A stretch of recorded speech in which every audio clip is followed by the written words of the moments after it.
ନୟାଗଡ଼ ବ୍ଲକରେ ପବିତ୍ର ପଣା ସଂକ୍ରାନ୍ତି ଓ ଓଡ଼ିଆ ନବବର୍ଷର ଶୁଭ ଅବସରରେ ଭୀମରାଓ ଆମ୍ବେଦକରଙ୍କ 134ତମ ଜୟନ୍ତୀ ଉତ୍ସବକୁ ଆମ୍ବେଦକରଙ୍କ ସଭାଗୃହରେ ମହାସମାରୋହରେ ପାଳିତ ହୋଇଯାଇଛି।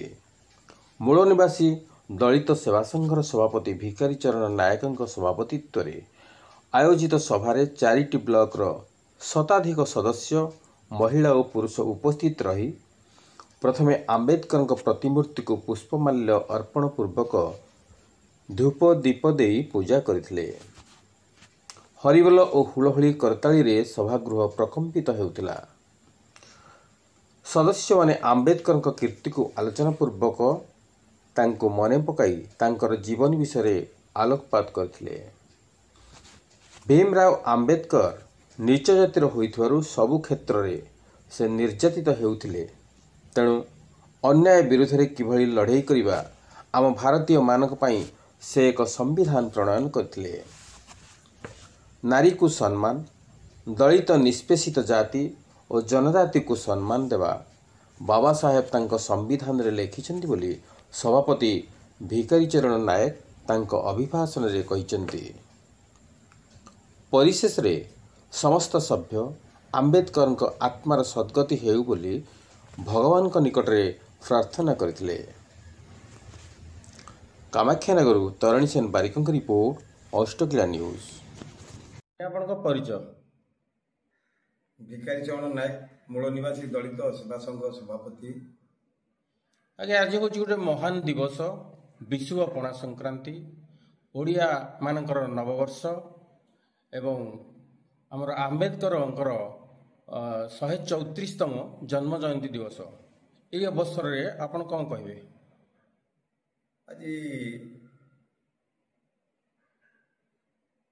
ଆମର ଓଡ଼ିଆ ନବବର୍ଷର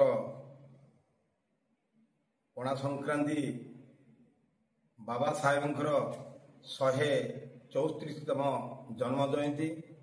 ଇଏ ଜନ୍ମ ଜୟନ୍ତୀ ଅବସରରେ ଆମର 4ଟି ବ୍ଲକର କର୍ମକର୍ତ୍ତା, ସଭ୍ୟ, ଗାଁର ଯେତେ ମା, ମାଉସୀ, ଭାଇ, ଭଉଣୀ ମାନେ ସମସ୍ତେ ଆସି ଆମେ ଏକତ୍ରିତ ହୋଇ ବାବା ସାହେବଙ୍କର ଜନ୍ମ ଜୟନ୍ତୀ ପାଳନ ଆଉ ବାବା ସାହେବଙ୍କ ବିଷୟରେ କିଛି ଆଲୋଚନା, ବାବା ସାହେବ ଯାହା କରିଛନ୍ତି ତାଙ୍କର କୀର୍ତ୍ତି ମନେ ପକାଇବା ଆଉ ଆମର ଓଡ଼ିଶାବାସୀଙ୍କୁ ସଚେତନ ଦେବା ଆଉ ଆମର ଭାରତର ପ୍ରଧାନମନ୍ତ୍ରୀ ନରେନ୍ଦ୍ର ମୋଦି ଯାହା ଘୋଷଣା କରିଥିଲେ ସେ ଘୋଷଣାକୁ ଆମେ ଆଜି ସମସ୍ତେ ଢେଙ୍କାନାଳ ଜିଲ୍ଲାର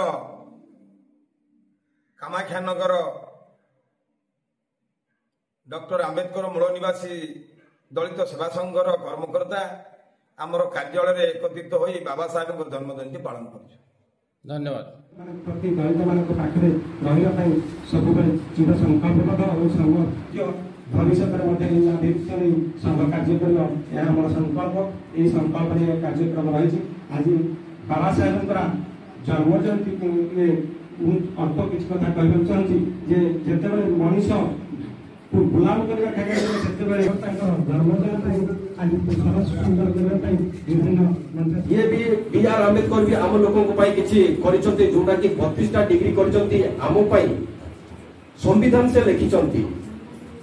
ଆଉ ବର୍ତ୍ତମାନ ଏଇ ସକାଶେ ଏଇ ଯୋଉ B.R. ଆମ୍ବେଦକର ଜନ୍ମ ଜୟନ୍ତୀ ଆଜି ଯୋଉ ପାଳନ କରାଯାଉଛି, ବିଶେଷତଃ ଯାହାଙ୍କ ପାଇଁ ସେ ଆଜି କରିଛନ୍ତି ସେମାନେ କେବଳ ତାଙ୍କର ଜନ୍ମ ଜୟନ୍ତୀ ପାଳନ କରୁଛନ୍ତି, ସମସ୍ତେ ଏଇଟା ପାଳନ କରୁନାହାନ୍ତି। ଯେହେତୁ ଇଏ ନ୍ୟାୟ ଆମ ପାଇଁ ନ୍ୟାୟ ସମ୍ବିଧାନ ଲେଖିଛନ୍ତି, ଆମ ପାଇଁ ନ୍ୟାୟ ଲେଖିଛନ୍ତି, ଯାହାଫଳରେ କି ଆମେ ମାନେ ଅଧିକ ଗରିବ ଲୋକମାନେ ହିଁ ଏଇ ଯୋଉ ନ୍ୟାୟର ଅନ୍ୟାୟ ପାଇଁ ବହୁତ ଲଢୁଛନ୍ତି, ଯାହାଫଳରେ କି ଆଜି ସେଇ ଅନ୍ୟାୟରେ ଯୋଉମାନେ ସମ୍ମୁଖୀନ କରୁଛନ୍ତି, ଅନ୍ୟାୟ ପାଇଁ ଯୋଉମାନେ ଲଢୁଛନ୍ତି, ସେଇ ସଂଗଠନ ମାନେ ଆଜି ଏକାଠି ଆମେ ଆସିଛେ ଆଉ ସେ ସଂଗଠନ ମାନେ ଆମର ଭବିଷ୍ୟତରେ ଆମର ଦୁଃଖ ସୁଖରେ ଛିଡା ହେବେ।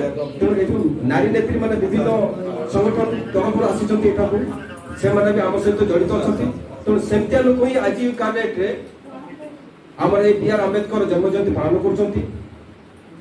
ଆଉ ଆମର ଏ ଯୋଉ ସମ୍ବିଧାନ ଲେଖିଛନ୍ତି संविधान जो लिखित स्पेशली आम आदिवासी एवं दलित एवं टोटाली भारत वर्ष जो संविधान लिखिं बर्तमान बी आर आंबेडकर सेटा को पालन करा भी किसी विरोध करा जहाँ फल कि जहाँ एटा प्रभाव पड़ला से विरोध कर आमे भी सेमती आज जेहेतु आमे माने एकाठी हे तो समस्ते जानिथिबे जे आमे जेहेतु असुविधा पड़छु आमे निष्पेषित होछु आमे बहुत हैरान होचे से सकाशे आज आमे एटी एकाठी हेचे आगु केमती आगु को बढ़िबा आम माने हाथ धरा धरी कि आम दुख सुख जेमती छिड़ा हेबा आमे माने सहायता सहयोग करबा से सकाशे एटी समस्त आमे एटी एकाठी आमे अच्छे